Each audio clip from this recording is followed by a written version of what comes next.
Hi welcome back to our channel Manasvishka vlogs. అందరికీ నమస్తే అండి. ఈరోజు చాలా సింపుల్గా ఎంతో రుచిగా ఉండే దొండకాయ చట్నీని తయారు చేద్దాము. ఈ చట్నీని వేడివేడి అన్నంలో నెయ్యి కలుపుకొని తింటే చాలా బాగుంటుంది.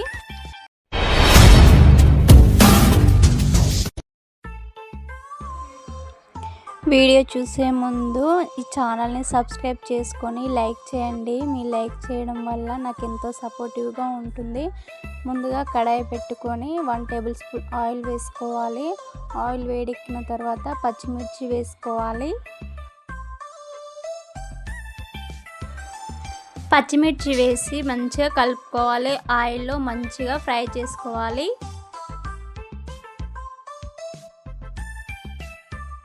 పచ్చిమిర్చి ఆయిల్లో వేయించడం వల్ల పచ్చివాసన రాకుండా మంచి టేస్ట్ వస్తుంది.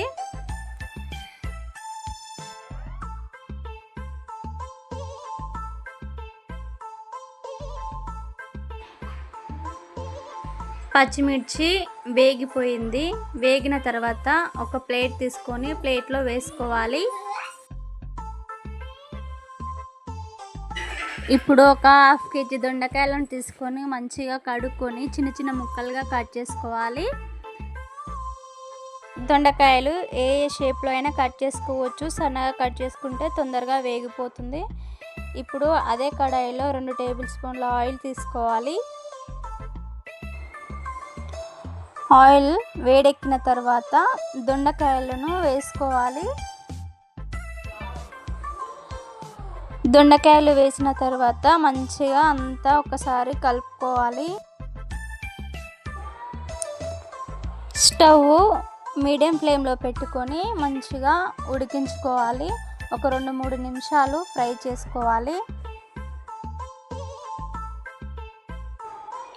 2-3 నిమిషాల తర్వాత అందులో 1 టీ స్పూన్ పసుపు వేసుకోవాలి. 1 టీ స్పూన్ సాల్ట్ వేసుకోవాలి. వేసుకొని అంతా ఒకసారి మంచిగా కలుపుకోవాలి. సాల్ట్ వేయడం వల్ల దొండకాయలు తొందరగా మగ్గిపోతాయి, సాఫ్ట్గా అవుతుంది. దొండకాయలు మగ్గిన తర్వాత ఒక 2-3 టమాటాలు తీసుకొని చిన్నగా కట్ చేసుకొని దొండకాయలలో వేసుకోవాలి. వేసుకొని ఒకసారి అంతా మంచిగా కలుపుకోవాలి. ఏ చట్నీలోకి అయినా సరే టమాటా వేసుకోవడం వల్ల ఆ చట్నీకి టేస్ట్ అనేది చాలా బాగుంటుంది. టమాటాలో ఒక 4-5 మినిట్స్ తర్వాత మంచిగా ఉడికిపోతుంది. ఇదంతా సాఫ్ట్ అయిన తర్వాత దించి చల్లార పెట్టుకోవాలి. చల్లారే వరకు వేరే కడాయి తీసుకొని అందులో కావలసినన్ని నువ్వులు వేసుకోవాలి. మనకు ఎంత కావాలో అంత వేసుకోవాలి. నువ్వులు లో ఫ్లేమ్లో పెట్టుకొని కొంచెం ఆయిల్ వేసి వేయించడం వల్ల నువ్వులు చాలా మంచిగా వేగిపోతాయి. నువ్వులు చట్నీలో వేయడం వల్ల చట్నీకి చాలా టేస్ట్ వస్తుందండి. నువ్వుల వల్ల చట్నీ అనేది చాలా బాగుంటుంది. ఈ చట్నీ మనము దోశలోను ఇడ్లీలో కూడా తినొచ్చు.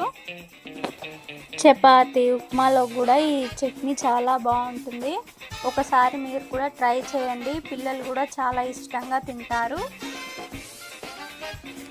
నువ్వులు వేగిపోయిన తర్వాత చల్లారబెట్టుకొని ఇప్పుడు మిక్సీ జార్ తీసుకొని నువ్వులు పచ్చిమిర్చి వేసి మంచిగా గ్రైండ్ చేసుకోవాలి. గ్రైండ్ చేసిన తర్వాత దొండకాయ ముక్కలను కూడా వేసుకొని అంతా ఒక పేస్ట్ లాగా మంచిగా మిక్సీ పట్టుకోవాలి. ఇప్పుడు టేస్ట్ చూసుకొని సాల్ట్ కూడా యాడ్ చేసుకోవాలి. మిక్సీ పట్టి పక్కన పెట్టుకోవాలి. ఇప్పుడు వేరే కడాయి తీసుకొని ఒక 2 టేబుల్ స్పూన్ల ఆయిల్ తీసుకోవాలి. ఆయిల్ వేడెక్కిన తర్వాత జీలకర్ర వేసుకోవాలి. ఆవాలు ఉంటే ఆవాలు కూడా వేసుకోవచ్చు. జీలకర్ర అంతా పచ్చివాసన పోయి మంచిగా వేగిన తర్వాత ఇందులోనే పప్పులు వేసుకోవాలి.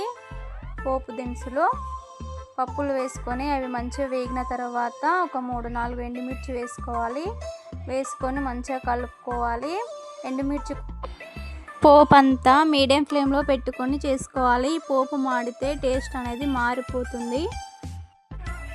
ఎండుమిర్చి వేగిన తర్వాత 2 రెమ్మల కరివేపాకు వేసుకోవాలి. కరివేపాకు వేసిన తర్వాత అల్లం వెల్లుల్లి పేస్ట్ కూడా వేసుకోవాలి. అల్లం వెల్లుల్లి ప్లేస్లో వెల్లుల్లి రెబ్బలు వేసుకుంటే ఇంకా బాగుంటుంది. అల్లం వెల్లుల్లి పేస్ట్ వేసిన తర్వాత పచ్చివాసన పోయేంత వరకు మంచిగా వేయించుకోవాలి. ఈ పోపు వల్లనే దొండకాయ చట్నీ అనేది చాలా బాగుంటుంది.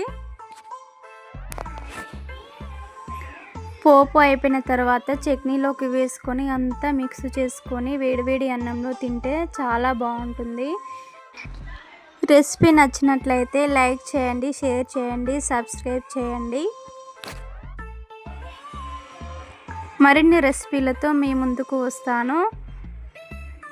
Thank you for watching. Bye.